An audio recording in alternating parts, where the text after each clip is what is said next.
अभिवादन स्वीकार कीजिए ब्रजेश मिश्रा का और आप देखना शुरू कर चुके हैं द डिबेट।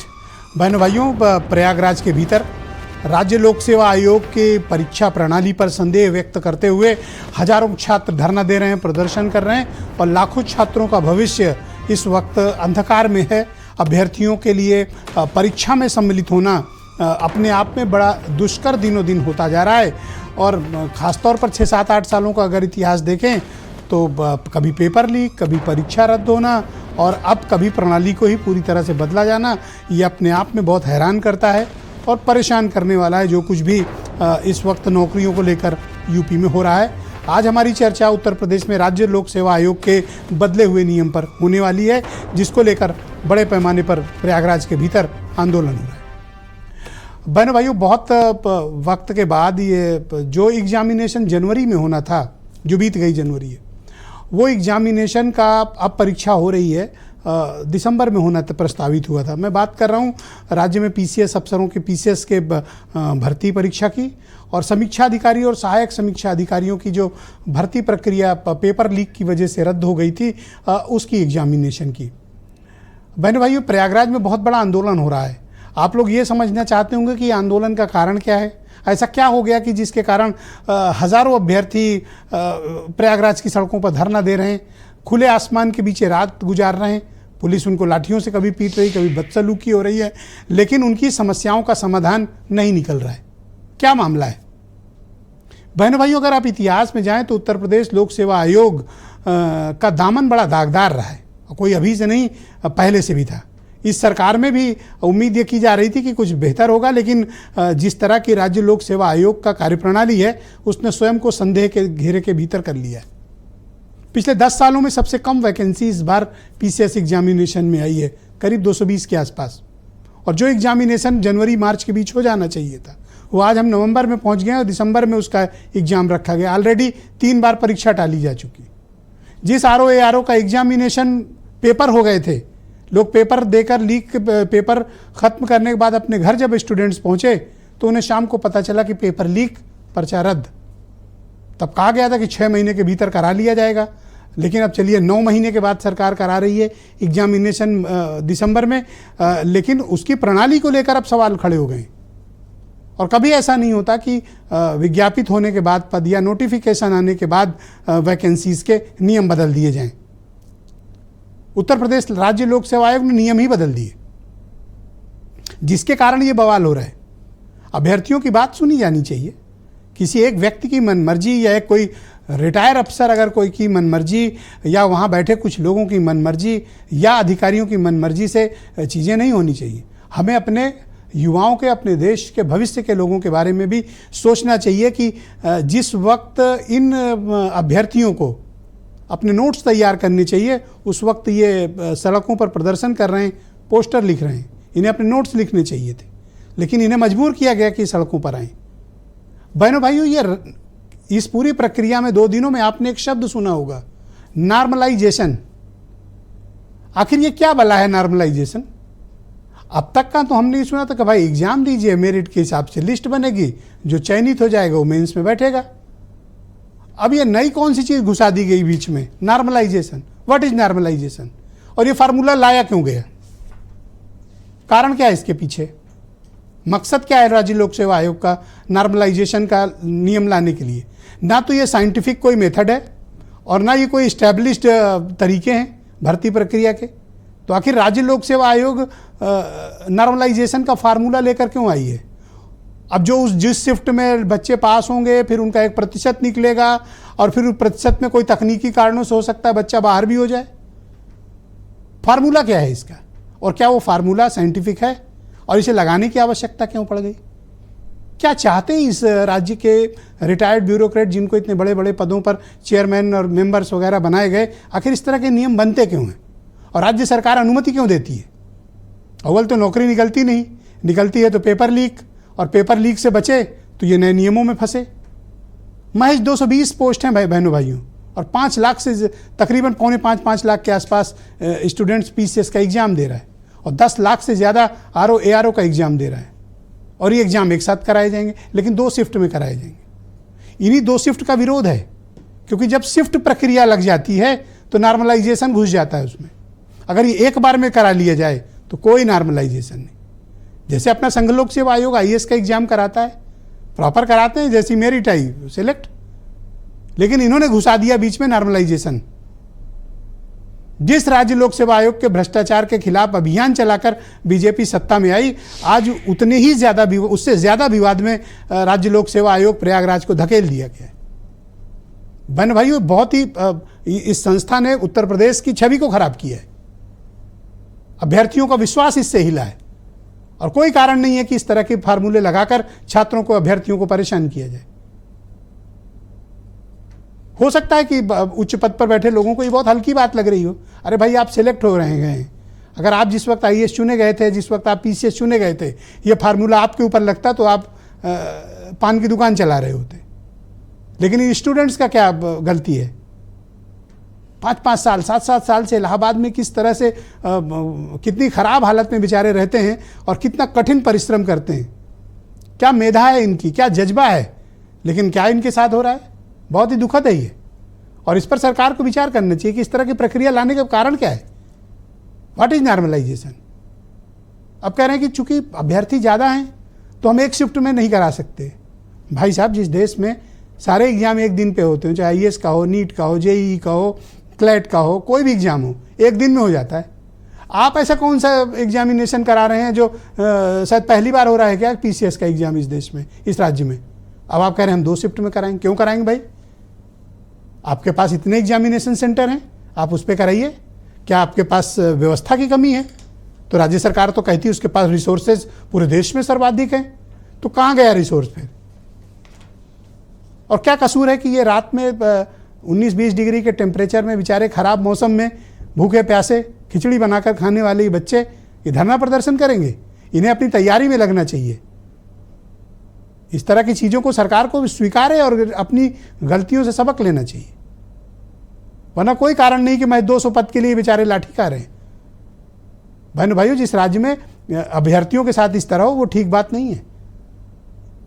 मेधा के साथ कोई खिलवाड़ नहीं होना चाहिए, प्रतिभा के साथ खिलवाड़ बिल्कुल नहीं होना चाहिए। जब वो कह रहे हैं कि एक शिफ्ट में हमारा एग्जाम करा दो, क्या दिक्कत है आपके पास? कराइए। आप बहुत से एग्जाम कराते हैं, ये भी कराइए। क्योंकि सरकार को डर क्या है? Paper leak. तो पिछले 8 सालों में तो 15 से ज़्यादा पेपर लीक हुए हैं। अब जो कार्रवाई हुई, देखिए कोई ऐसा पेपर नहीं बचता जो लीक ना हो। अब लीक से बचे तो ये नॉर्मलाइजेशन घुस गया है और स्पष्टीकरण देने कोई नहीं है अभी तक। कम से कम राज्य सरकार को इस पर बोलना चाहिए। चलिए, राज्य सरकार कहेगी कि वो तो कॉन्स्टिट्यूशनल बॉडी है, इंडिपेंडेंट बॉडी है राज्य लोक सेवा आयोग। उनके चेयरमैन संजय श्रीनेत कहाँ छिपे हुए हैं? क्यों नहीं सामने आ रहे हैं? जब आप इतने इतने बड़े पदों पर बैठते हैं, पद गोपनीयता की शपथ लेते हैं, जिम्मेदारी लेते हैं, तो पब्लिक डीलिंग में आपको परहेज किस बात का है? आइए बताइए ना। दरअसल बहनों भाइयों, जब आप रिटायर्ड अफसरों को इन पदों पर बिठाते हैं तो उनका पब्लिक डीलिंग अच्छी नहीं होती। उनके अंदर कॉन्फिडेंस नहीं होता है कि वो एड्रेस कर पाएँ इशूज़ को। वो फाइलों पे तो काम कर लेंगे लेकिन वो बात नहीं कर पाते हैं, इनका कॉन्फिडेंस नहीं होता है। और दूसरा, छिपाने की प्रवृत्ति, ये बड़ी घातक है। और ये जो प्रयागराज में क्राइसिस है उसके बहुत हद तक पीछे ये लोग जिम्मेदार हैं। खुद नियम बनाएंगे और ऐसे बना दिए हैं कि आज छात्र सड़कों पर है, जहां उसे तैयारी करना चाहिए वो सड़क पर प्रदर्शन कर रहा है। तो इसके लिए जिम्मेदारी तय होनी चाहिए। ये कोई लोगों के साथ इस तरह से खिलवाड़ उनके भविष्य के साथ होना गलत है और इस पर सरकार को कार्रवाई भी करनी चाहिए। मैं चाहता हूं आप कुछ स्टेटमेंट सुने, फिर आज की डिबेट को हम आगे बढ़ाएंगे। छात्रों से मेरा निवेदन है कि वो धैर्य रखें और किसी भी राजनीतिक एजेंडे का हिस्सा ना बने। वो किसी भी विषय को समाधान करने की ओर ले जाने के बजाय उसे उलझाने का काम कर रहे हैं। हमारी पार्टी और हमारी सरकार उनके साथ खड़ी है। हमारे जो छात्र हैं वो धरने पे हैं जायज़ मांगों को लेकर, लेकिन उनके ऊपर लाठीचार्ज हो रहा।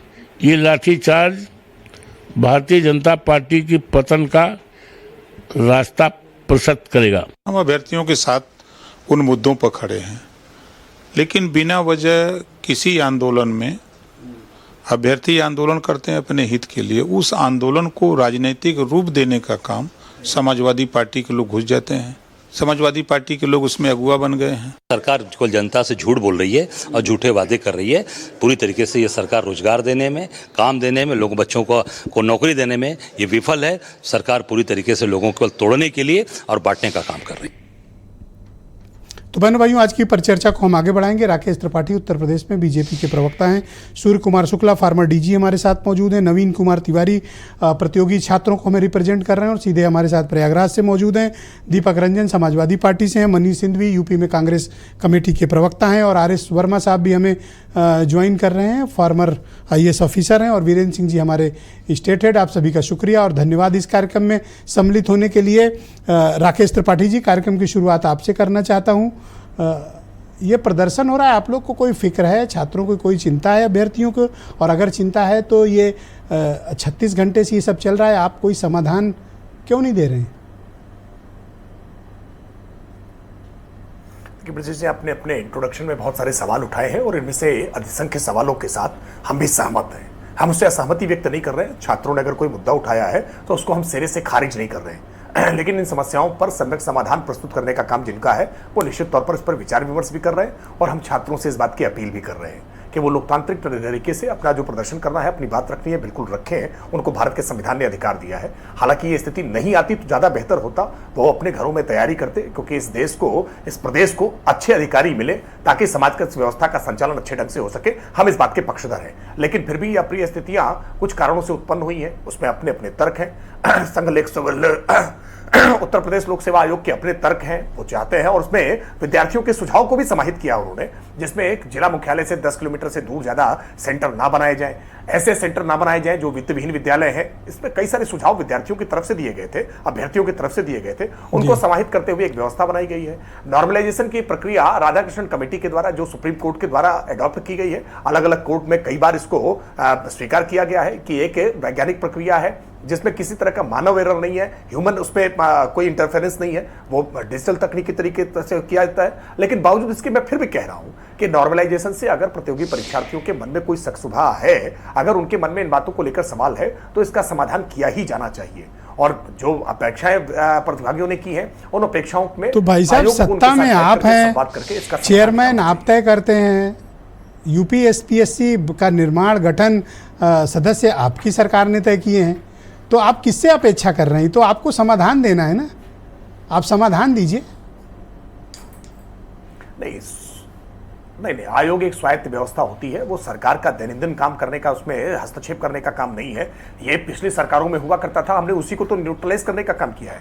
वरना याद होगा आपको कि कैसे समाजवादी पार्टी की सरकार के समय में 4-4 भर्ती आयोगों के अध्यक्षों को हाईकोर्ट ने इसीलिए हटाया था ना, कि मनमाने पूर्ण तरीके से आयोग के अध्यक्ष की भर्ती होती थी और उसके बाद मनमाने पूर्ण तरीके से कैसे जाति विशेष के लोगों को उपकृत करने का प्रयास होता था। और इसीलिए प्रतियोगी परीक्षार्थियों ने, आपको याद होगा कि उस समय इसको भर्ती आयोग को यादव आयोग भी कह दिया था। लेकिन हम फिर इस बात को स्पष्टता से कह रहे हैं कि आज भर्ती आयोग ने, आज उत्तर प्रदेश लोक सेवा आयोग ने अपनी विश्वसनीयता को बहाल करने का काम कौन सी विश्वसनीयता? पिछले दिनों में हुई भर्तियों के जो लोक सेवा आयोग एक परीक्षा शुचिता से न करा पाए, त्रिपाठी जी, हाईकोर्ट में आपको पता है PCS जुडिशियल PCSJ की कॉपियां बदल दी गई हों जिस राज्य लोक सेवा आयोग में। और ये मैं नहीं कह रहा, ये तो इलाहाबाद हाईकोर्ट का ऑब्जर्वेशन है।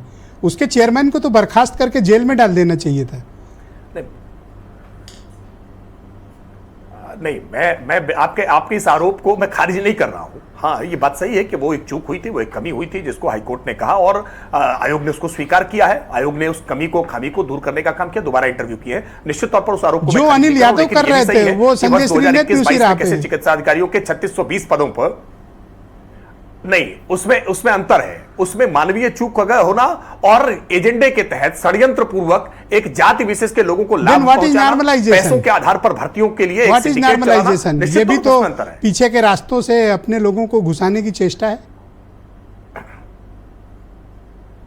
नहीं, मैंने स्पष्ट तौर पर कहा कि नॉर्मलाइजेशन में किसी प्रकार का कोई ह्यूमन टच नहीं होता है। वो उसमें कोई ह्यूमन उसको करने का काम नहीं करेगा, वो डिजिटल तरीके से होता है, कंप्यूटर ही उसको तय करने का काम करता है। डिजिटल तरीके से वो भी कर रहे थे। आज 8 साल बाद अनिल यादव के खिलाफ चार्जशीट नहीं, कोई गिरफ्तारी नहीं, किसी का डिसमिसल नहीं हुआ, अनिल अपने घर पे बैठे हैं। भुगता किसने? छात्रों ने, अभ्यर्थियों ने।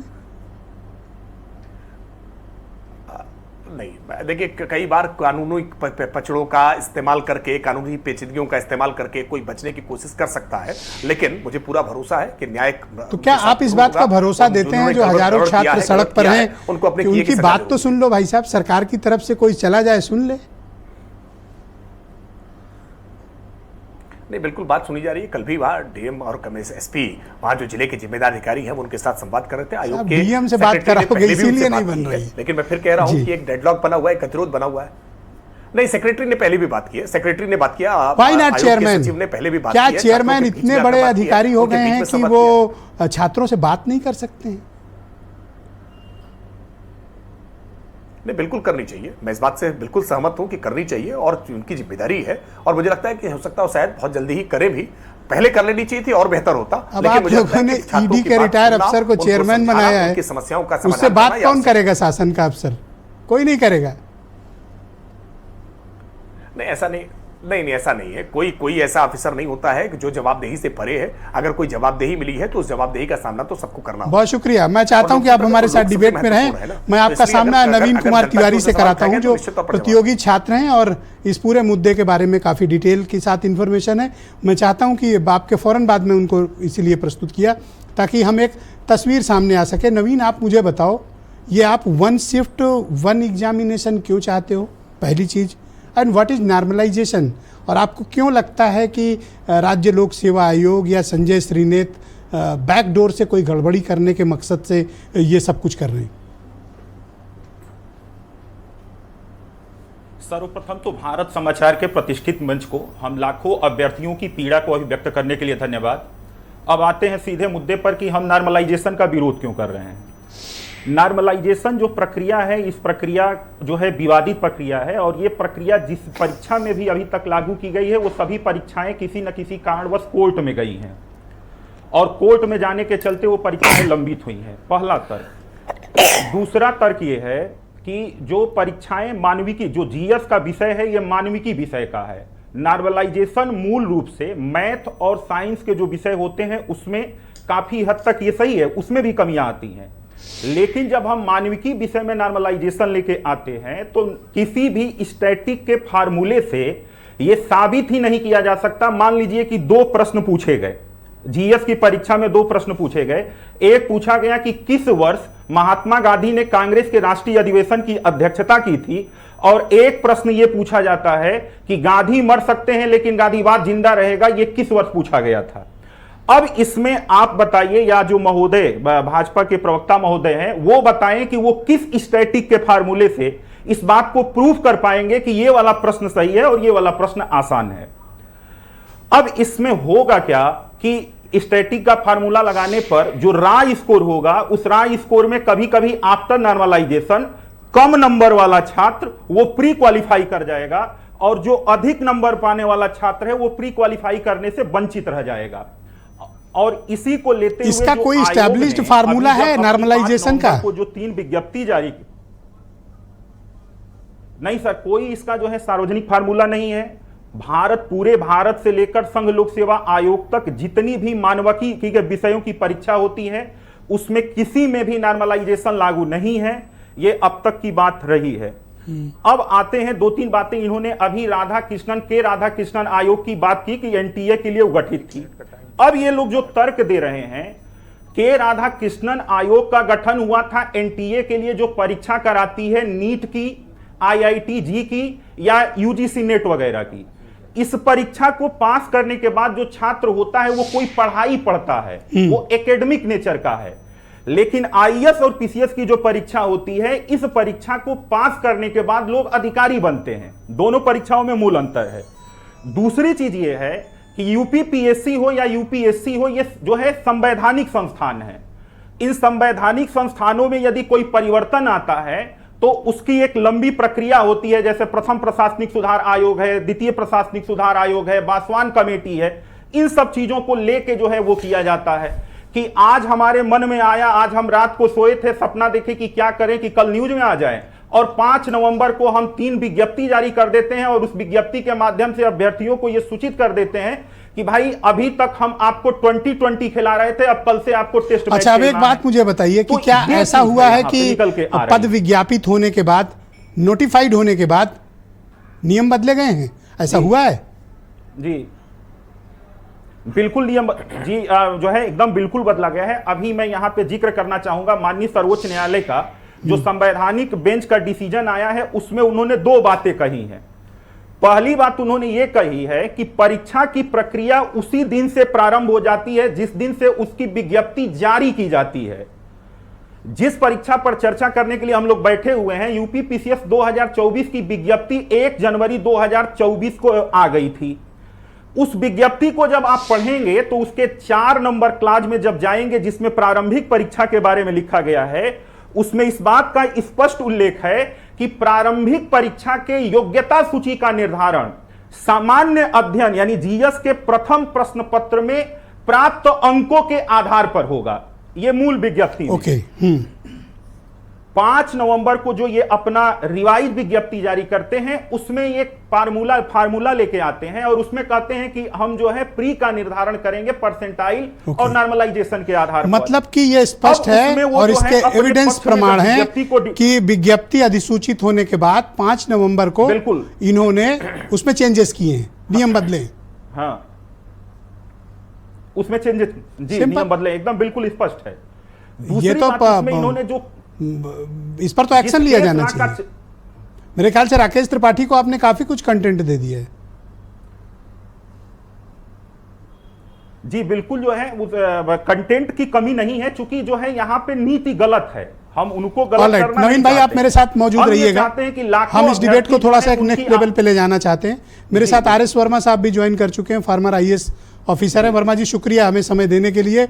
मैं आपसे जानना चाहता हूं कि धन्यवाद। ये जो कुछ भी राज्य लोक सेवा आयोग में हो रहा है, ये बड़ा दुखदाई है कि हमारे छात्र जिन्हें पढ़ाई में अपना समय लगाना चाहिए वो अपने हक और हुकूक की मांग के लिए धरना प्रदर्शन कर रहे हैं।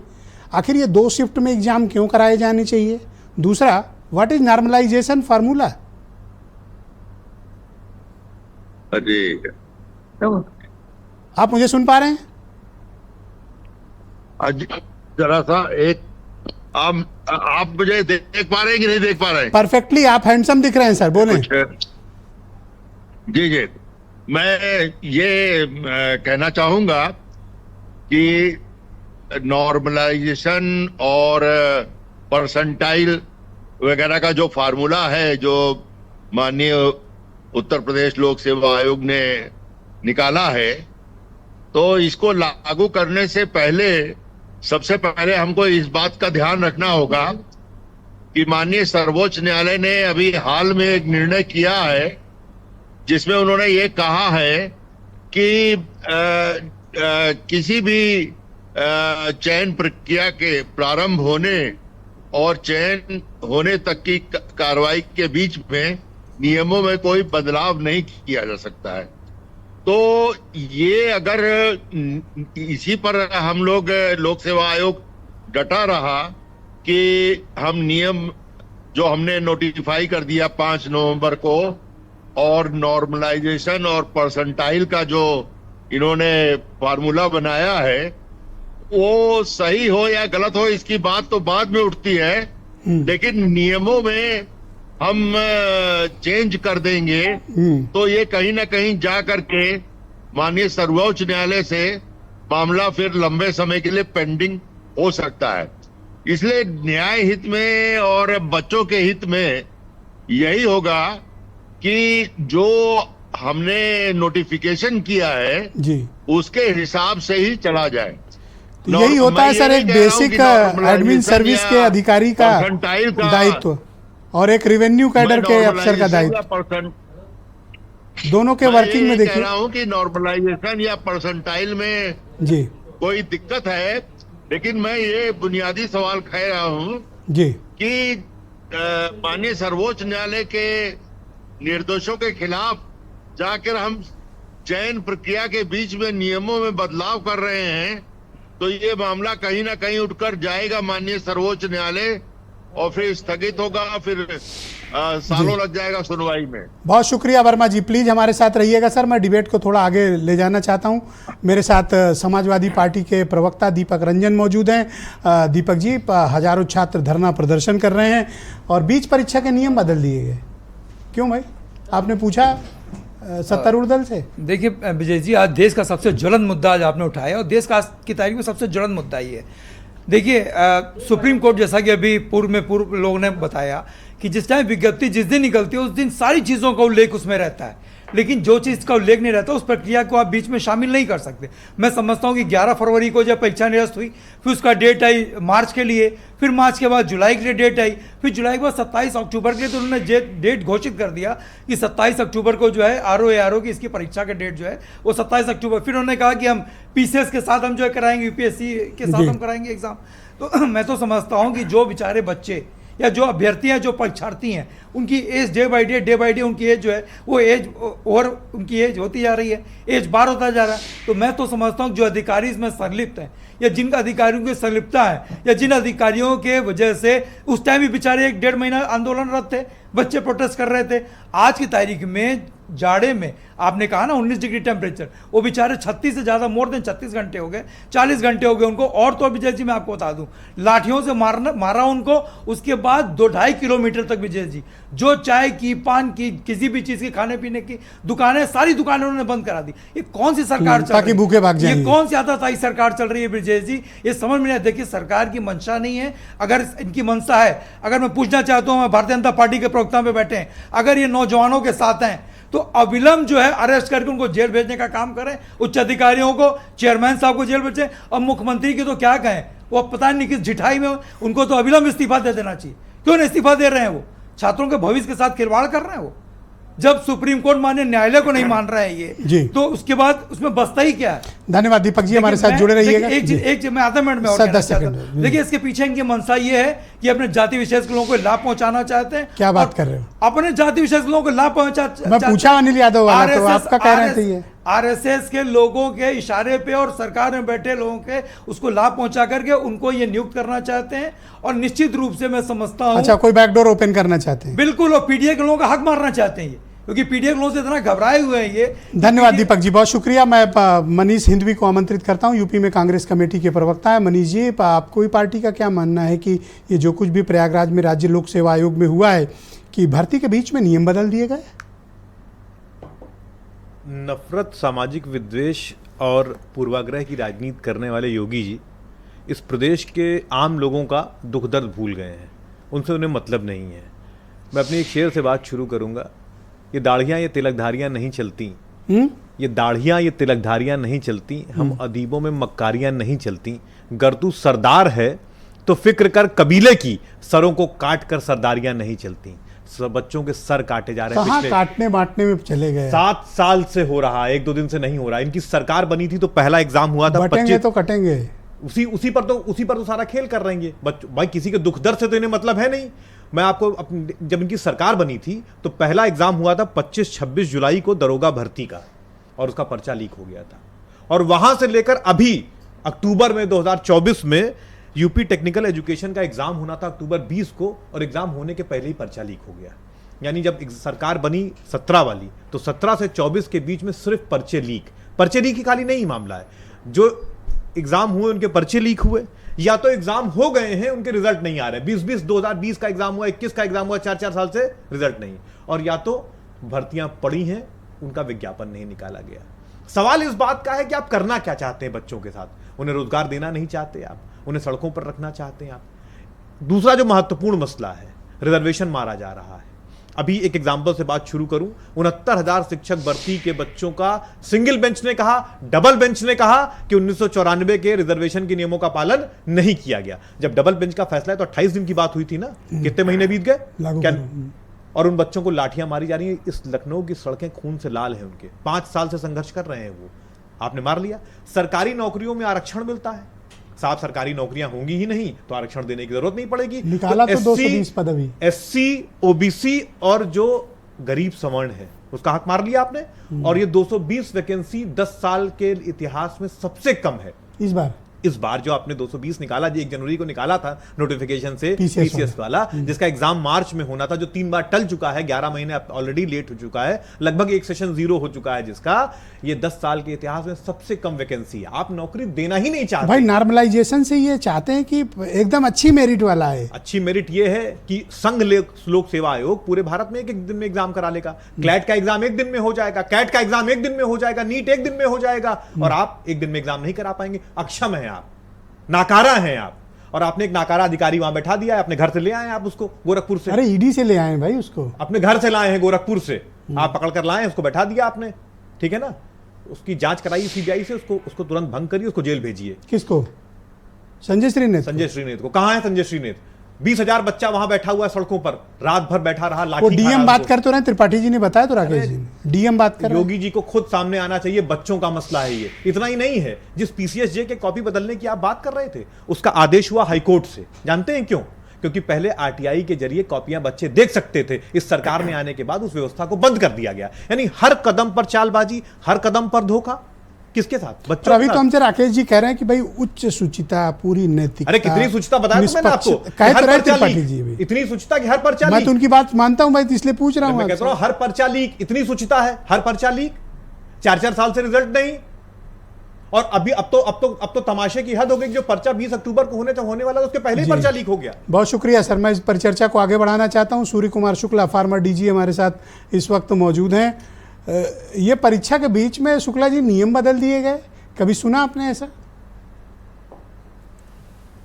हाँ बिल्कुल ब्रजेश जी, जो आर.एस. वर्मा जी ने जो बात उठाई है वो कानून सम्मत भी है और सर्वस्वीकृत है। इस समय ये एक स्थापित सिद्धांत हो चुका है माननीय उच्चतम न्यायालय के स्तर से भी कि एक बार जब नोटिफिकेशन जारी हो जाएगा तो उसमें कोई परिवर्तन नहीं किया जाएगा।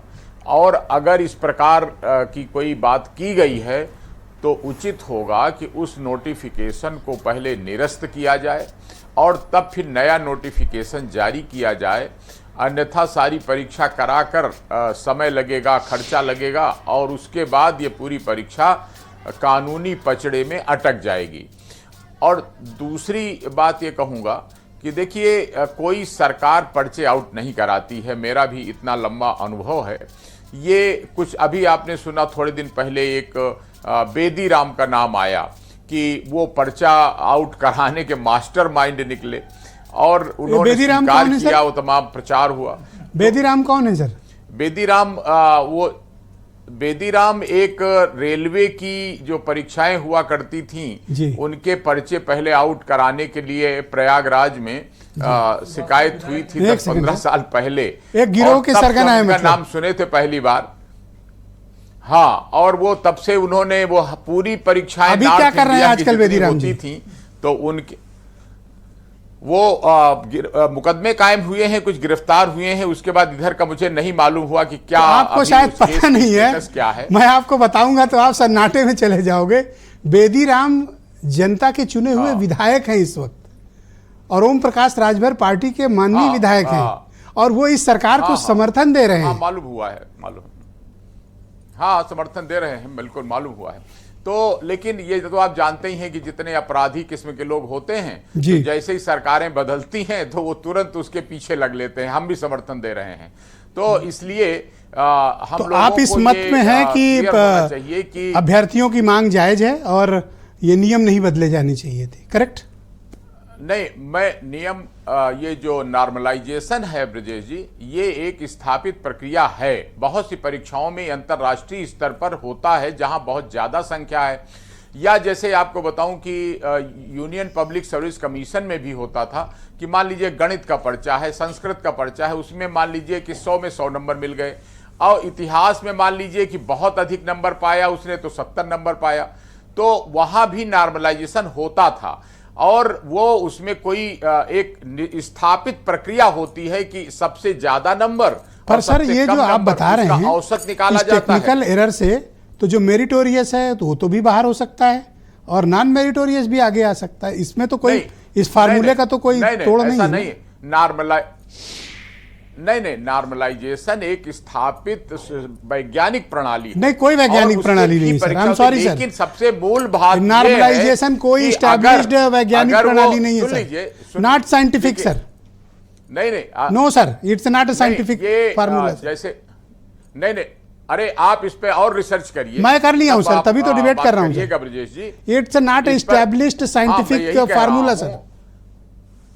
ये नहीं, अगर इसमें जो मूल बात यहां फंस रही है वो ये नहीं है। मूल बात ये फंस रही है कि जो नोटिफिकेशन हुआ है, अगर उसमें नॉर्मलाइजेशन की बात नहीं लिखी गई है तो फिर वो उसको बीच में बहुत शुक्रिया शामिल आपका सर। करना प्लीज उचित हमारे साथ नहीं कनेक्ट होगा। रहिएगा। वीरेन जी भी इस डिबेट में आ गए हमारे साथ। वीरेन जी, स्वागत आपका। तो बताइए, ये विवाद क्यों शुरू हुआ और ये राज्य लोक सेवा आयोग चाहता क्या है?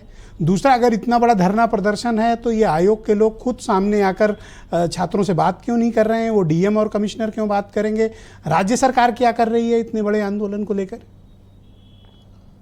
बिल्कुल, देखिए ब्रजेश जी, एक नई तरह की चुनौती ये आई है और चूंकि छात्र हमारे देश का भविष्य हैं और इसी इलाहाबाद को लेकर भाजपा ने अखिलेश यादव की सरकार में कितने सारे नौकरियों की लूट से लेकर यादव आयोग तक करार दिया था।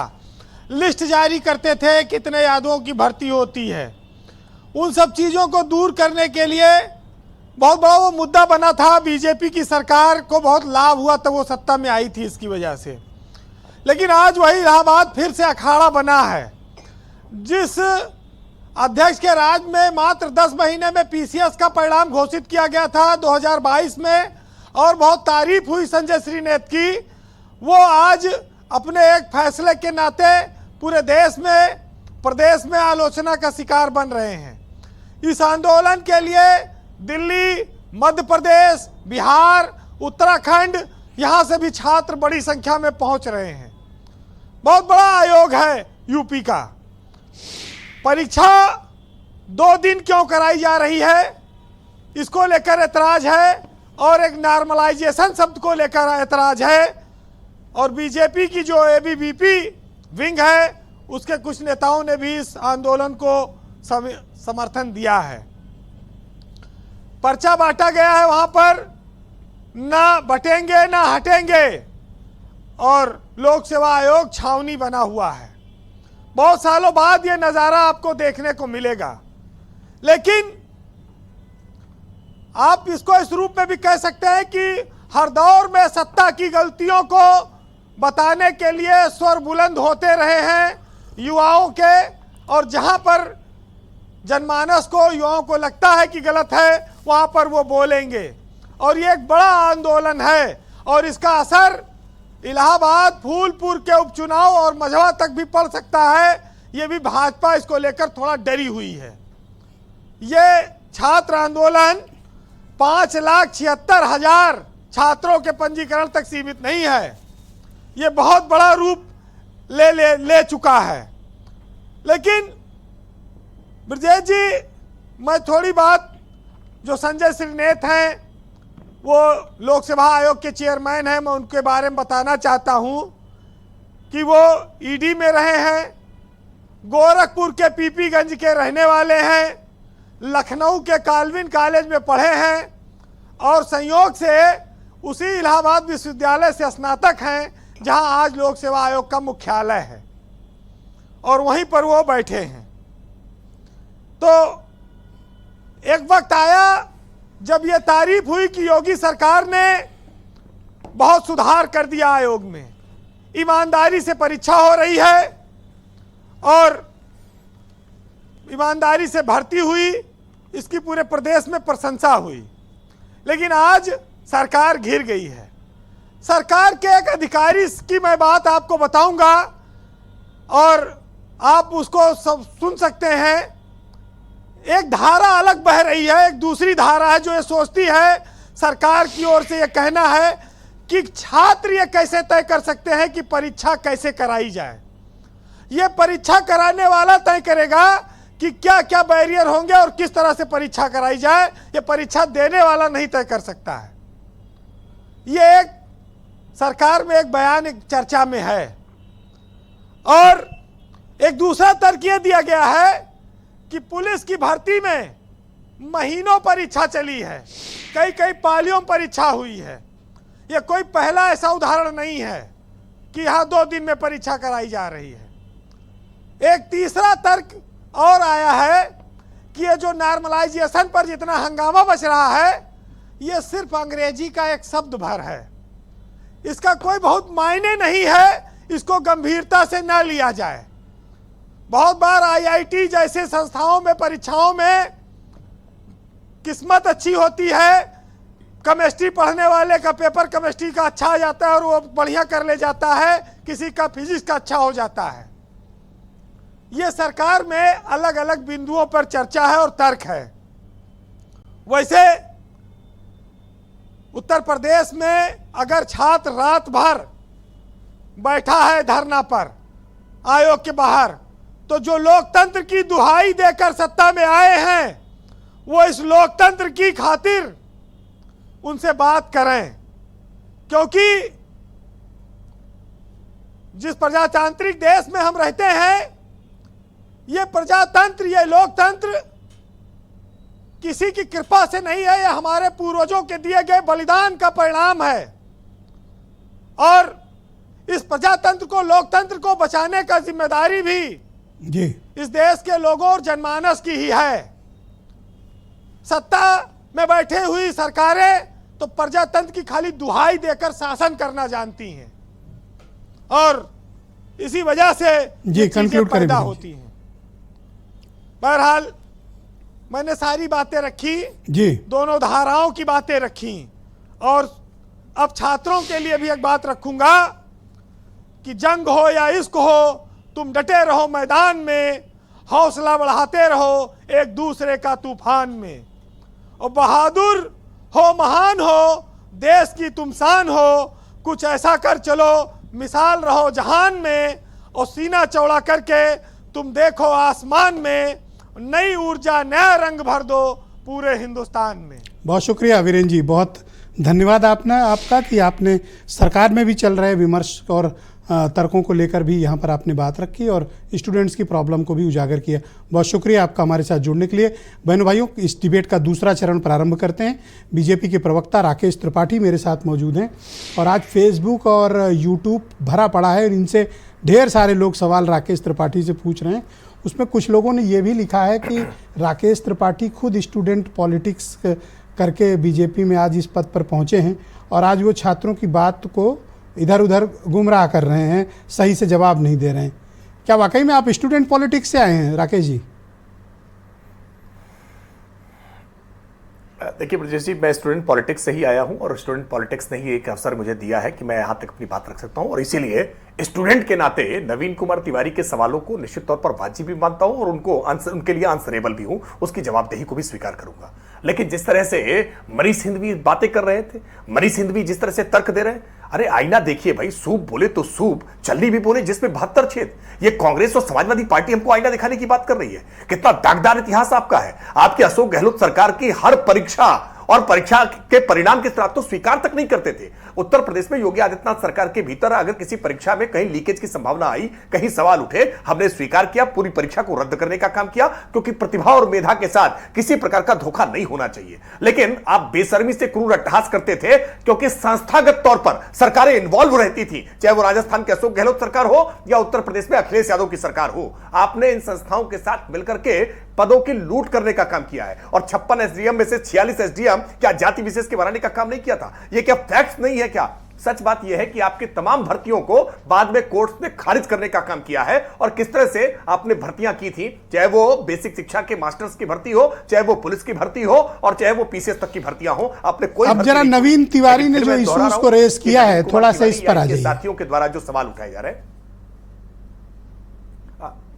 मैंने पहले कहा ना कि नवीन कुमार तिवारी जी के सवाल वाजिब हैं, इन सवालों के जवाब दिए जाने चाहिए। तो इसको रिड्रेसल कौन करेगा कि 5 नवंबर को नोटिफिकेशन, प्लीज सर आप बीच में न बोलें, आयोग करेगा।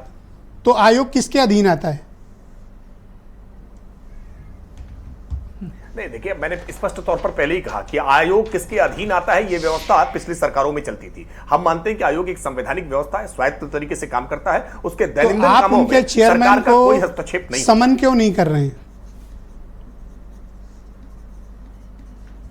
मुझे लगता है कि निश्चित तौर पर मुख्यमंत्री जी भी इस बात को के संज्ञान में है, मुख्यमंत्री जी के भी, और जल्द ही इसमें कोई समाधान, एक कोई संवाद स्पष्ट तौर पर होगा जिसमें जो सवाल उठाए जा रहे हैं इन सवालों के 5 नवंबर को नोटिफिकेशन क्यों बदला गया, सबसे मुख्य बिंदु यह है, यह नियम बदलने के आरोप में संजय श्रीनेत, चेयरमैन राज्य लोक सेवा आयोग, उनकी रिस्पॉन्सिबिलिटी क्यों फिक्स सरकार नहीं कर रही है। और जैसा कि आप जानते हैं, नियमावली में सरकार के पास अधिकार है कि वो चेयरमैन को समन कर सकें, उनसे एक्सप्लेनेशन तलब कर सकें। आप ऐसा क्यों नहीं कर रहे? नहीं, मैं स्पष्ट तौर पर फिर कह रहा हूं कि आयोग के अध्यक्ष की जवाबदेही निश्चित तौर पर छात्रों के प्रति है, सरकार के प्रति है, जनता के प्रति है। वो इस जवाबदेही से परे नहीं है, और जो सवाल उठाए जा रहे हैं निश्चित तौर पर उनको इसके बात के जवाब देने चाहिए। लेकिन ये मानकों में किसी प्रकार का कोई परिवर्तन नहीं किया गया है कि विज्ञापन के बाद कोई मानकों में परिवर्तन किया गया है। फिर मैं कह रहा हूं ये विधिक प्रश्न भी है, और इस प्रश्न को लेकर के लंबे तर्क किए जा सकते हैं कि क्या आयोग को ये अधिकार है, अख्तियार है कि उसने जो ये परिवर्तन किया गया है, क्या ये परिवर्तन व्यवस्था, उसके जो नियम है, क्या नियमों का परिवर्तन भाई साहब ये किससे पूछ रहे हैं रैंकिंग में आप अपोजिशन में नहीं है, इसको लेकर के मुझे लगता है आप 8 साल से सत्ता में हैं, आपको इसे जवाब देना है, आपको सवाल नहीं उठाना। मैं जवाबदेही से पीछे हटने की बात भी नहीं कह रहा हूं। मैं कह रहा हूं उसका जवाब देने का काम आयोग का है, और आयोग इसका जवाब देगा, और जल्दी देना चाहिए। सरकार के नाते हम भी आयोग से इस बात की अपेक्षा करेंगे, और आयोग को कहेंगे भी कि निश्चित तौर पर आयोग इस बात का जल्दी से जल्द जवाब दे, और विद्यार्थियों के साथ किसी प्रकार का अन्यायपूर्ण व्यवहार न हो। यह जिला प्रशासन को स्पष्ट तौर पर सरकार की ओर से निर्देश किए गए। क्या सरकार ने पहल की छात्रों से बात करने की? सरकार का कोई रिप्रेजेंटेटिव गया? सरकार की ओर से पहल की जा रही है, आप इंतजार करिए, थोड़ा सा समय दीजिए, धैर्यपूर्वक इंतजार करें। मैं विद्यार्थियों से कहूंगा कि धैर्यपूर्वक थोड़ा सा इंतजार करें। और ये समाजवादी पार्टी के जब आप स्टूडेंट पॉलिटिक्स में थे तो कितना धैर्य रखते थे, जो आप नवीन तिवारी से अपेक्षा कर रहे हैं कि ये रख लें? बिल्कुल धैर्य रखते थे। आंदोलन में केवल हिंसक हो जाना, अपनी बात को मनवाने के लिए किसी स्तर पर चले जाना, मैं मानता हूं ये तरीका ठीक नहीं होता है। आंदोलन में अपनी बात विधिवत तरीके से रखिए। बहुत सारे क्रमिक अनशन हमने किए हैं। अच्छा, आपके सहयोगी हैं और सरकार में आपके साथ हैं, ओम प्रकाश राजभर, वो कह रहे हैं कि विपक्ष वाले, समाजवादी पार्टी वाले ये करा रहे हैं, और जो छात्र आंदोलन कर रहे हैं उनके पास फॉर्च्यूनर है और करोड़ों की फंडिंग हो रही है। आप भी सहमत होंगे? देखिए ब्रजेश जी, एक कड़वी सच्चाई है, इस कड़वी सच्चाई को नकारा नहीं जा सकता है कि इन सब बातों के पीछे एक बड़ा नेक्सस कोचिंग माफियाओं का भी चलता है, एक बड़ा बिजनेस उसके साथ इन्वॉल्व होता है। और वो बिजनेस करने वाले लोग चाहते हैं कि कोई भी भर्ती प्रक्रिया जल्दी पूरी ना हो। जल्दी पूरी हो जाएगी तो एक ही सत्र में विद्यार्थी निकलकर बाहर चले जाएंगे। इसलिए भर्ती, तो ये जो नियम बदले गए, ये कोचिंग माफियाओं के इशारे पे बदले गए होंगे, कभी सड़कों पर आप ये कहना चाह रहे हैं?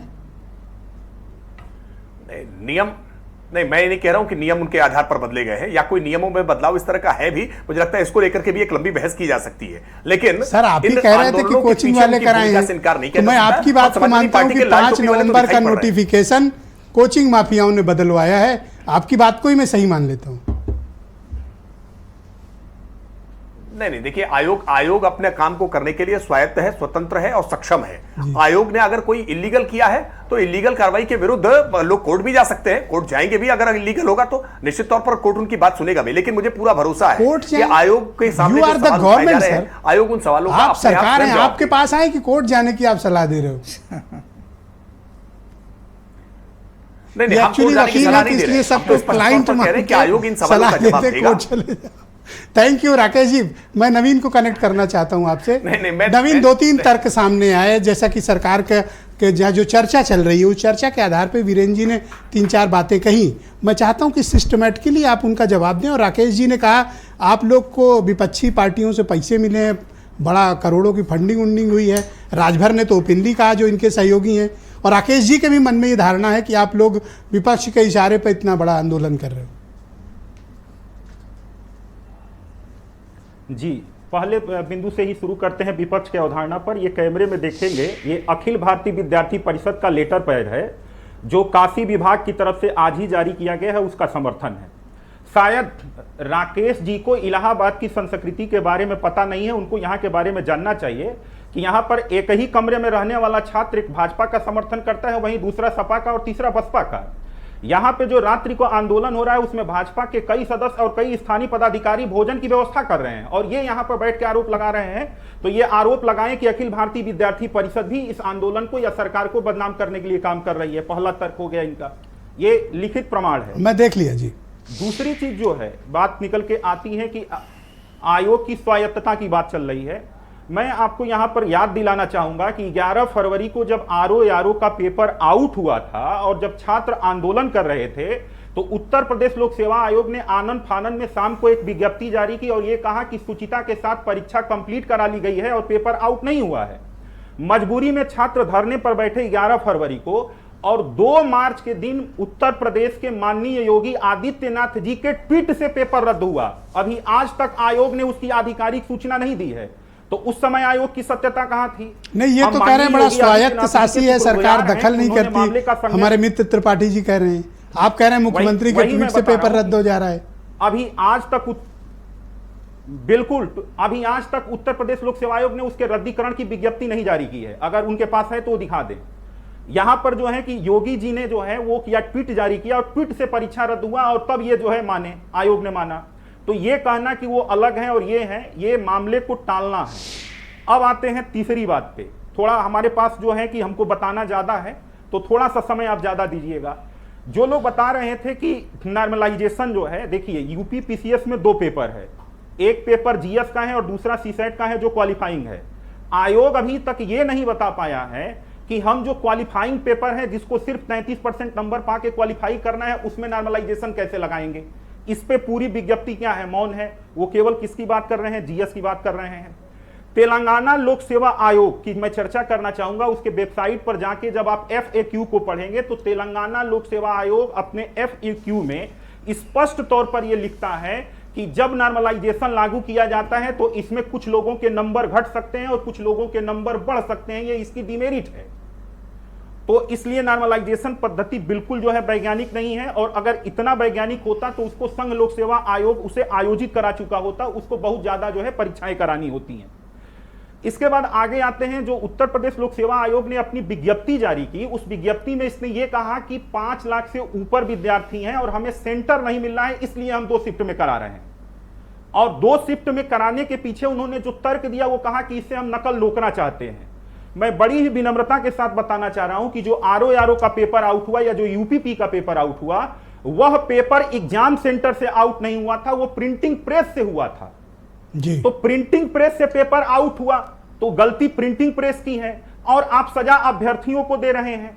उत्तर प्रदेश में 75 जिले हैं, आप 41 जिलों को ही सेंटर क्यों बना रहे हैं? क्या वो 34 जिले इस लायक नहीं है? वहां की प्रशासनिक व्यवस्था इतनी लचर है कि वो कोई परीक्षा नहीं करा सकती है? अगर वो कोई परीक्षा नहीं करा सकती है तो वहां पे जो बोर्ड के एग्जाम होते हैं, जो अभी यूपीपी के एग्जाम हुए, ये कैसे मान लिया जाए कि वो फेयर थे? भाई वो नहीं करा पा रहे हैं। अगली चीज यहां पर ये जो है कि राधा कृष्णन आयोग की सिफारिश देते हैं। नवीन जी, थोड़ा वक्त का अभाव है और मुझे अगले 20 सेकंड में आप ये बताओ आपकी एग्जैक्ट डिमांड क्या है? 20 सेकंड जी।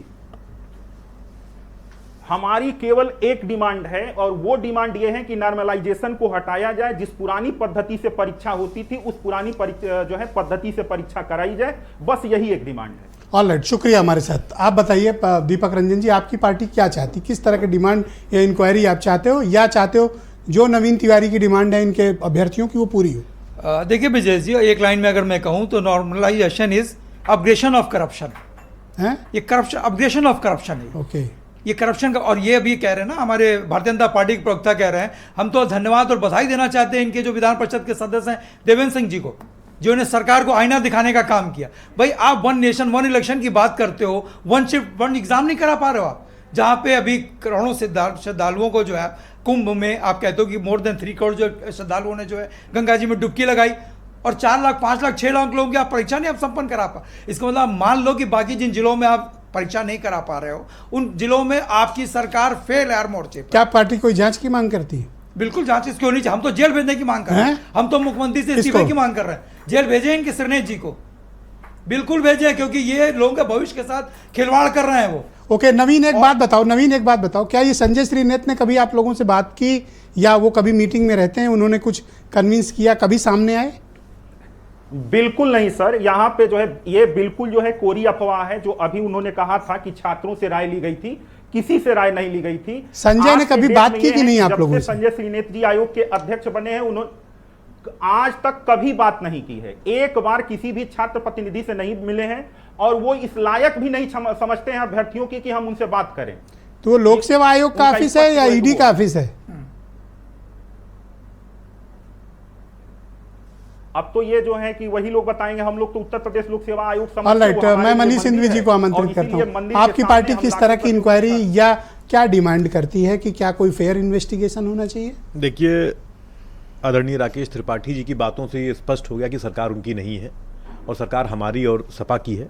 तो हम लोग कोई ना कोई सख्त एक्शन तुरंत लेंगे। भाई उन्होंने साफ, हम लोग सख्त एक्शन तुरंत लेंगे। उन्होंने कह दिया कि वो भाजपा में हुआ, सपा हुआ, हम लोग तो कुछ जानते नहीं है और जिसको जाना क्या करें बेचारे, दो नावों के बीच फंस गए हैं। सुन तो लीजिए, वो कह रहे हैं कि दोस्त हमारे, हम तो यही कहेंगे, साफ कह रहे हैं, रास्ता तो देना पड़ेगा निकलने। साफ कह रहे हैं कि हम कुछ नहीं करेंगे और जिसको ज्यादा है वो कोर्ट चला जाए, हमसे कुछ ना होगा। तो हमसे कुछ ना होगा, फिर वो कहने कि सपा नहीं है और कांग्रेस की सरकार यहाँ बहुत लंबे अरसे से। आपका इतिहास दाग। हाँ, तो वो इतिहास में चले गए, यानी वर्तमान में वो अक्षम है, एकदम कुछ नहीं कर पा रहे हैं इस सरकार में। तो जाहिर सी बात है सरकार हम ही लोगों की है, तो हम ही लोग एक्शन लेंगे। कब लोगे?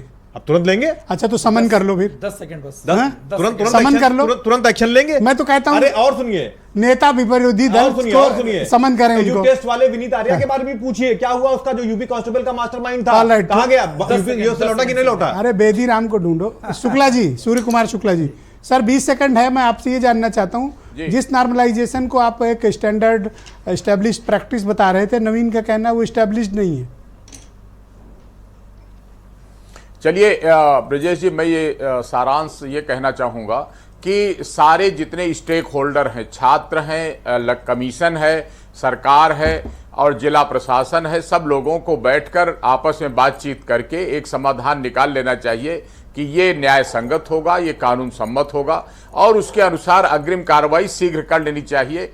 ये कौन करेगा सर? ये तो सरकार करेगी। सरकार समन करे संजय को और संजय को बुला के डांटे कि तुमने बदला क्यों? हाँ बिल्कुल, ये कमीशन का भी कर्तव्य है, जिनको कि मुख्य नोडल अफसर है इस मामले में, और जिला प्रशासन जो संभाल रहा है व्यवस्था को, और साथ में आज मामला फंसा नहीं होता तो राकेश त्रिपाठी ये दीपक रंजन को और इनको मनीष सिंघवी को निकलने न देते। लेकिन आज क्या करें, अब उनका हाथ फंसा है बेचारों का। जी, बहुत शुक्रिया आपका, सबका बहुत धन्यवाद। मैं 10 सेकंड ओके, 10 गिनती के लिए, गिनती 10 सेकंड। देखिए, हम समझते हैं कि माननीय न्यायालय जो है सुमोटो लेते हुए, स्वयं संज्ञान लेते हुए इस पर कठोर से कठोर कार्रवाई करेगा, क्योंकि अब कानून करके आंख से पट्टी भी हट चुकी है और छात्रों के भविष्य के लिए कोई अच्छे कदम उठाते हुए मैं माननीय न्यायालय से धन्यवाद, बहुत शुक्रिया, क्योंकि कोई जान एजेंट माननीय न्यायालय। धन्यवाद बन भाई, बहुत शुक्रिया आपका, बहुत धन्यवाद। और मैं उम्मीद करता हूँ कि इसका शीघ्र समाधान निकलेगा और चेयरमैन राज्य लोक सेवा आयोग को बुलाकर सरकार उन्हें समन करेगी और जरूर उनसे पूछताछ की जानी चाहिए। बहुत शुक्रिया, धन्यवाद, नमस्कार।